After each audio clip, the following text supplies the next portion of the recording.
What you just heard is an engine that has no right to be alive, drained of oil, ravaged by rust, left for dead for decades. This is the Moper 170/6, an engine born not for glory, but for grocery runs. Mocked as slow, simple, and slanted, a joke next to the thunderous V8s of its era. But then it was forced into racing, and it didn't just win, it humiliated the competition in one of the most lopsided defeats in NASCAR history. Mechanics called it the Leaning Tower of Power, and for good reason. You couldn't kill it if you tried. So what's the truth? Was this indestructible engine a fluke of fate, or was it the last great act of American over-engineering? Before the Slant Six existed, Chrysler's backbone was a 30-year-old flathead straight six, rugged but tired. Detroit was shifting. Americans wanted smaller, cleaner, more efficient cars. Imports from Europe and Japan were creeping in. Chrysler needed a modern engine fast. The new compact car, the Plymouth Valiant,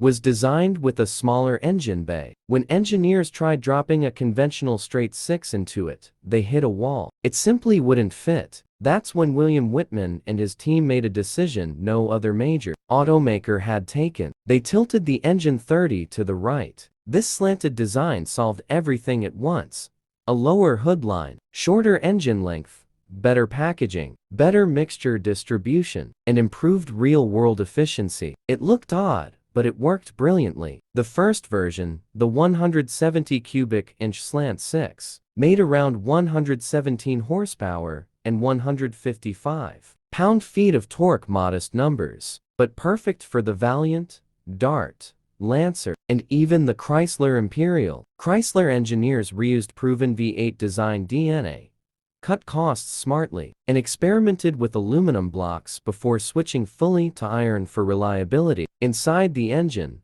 high-quality pistons, a thick iron block, oversized bearings, and the now famous bunch of bananas intake manifold all contributed to its unkillable nature. The manifold wasn't performance-friendly, but it helped the engine meet tightening emissions targets early on. Its reputation didn't come from speed. It came from refusal to die. When customers demanded more power, Chrysler created a bigger version, the 225 Slant Six. Same footprint, longer stroke, stronger internals. Torque jumped, and soon trucks, vans, RVs, tractors, boats, industrial machinery, everything was powered by the Slant Six. Then came the moment that sealed its legend. In 1960, NASCAR held its first and last compact car race at Daytona. Chrysler brought hyper-pack versions of the Slant Six, hotter cam, 4-barrel carb headers. 7 Plymouth Valiants entered. They finished first through 7th. Lap speeds hit 130 miles per hour.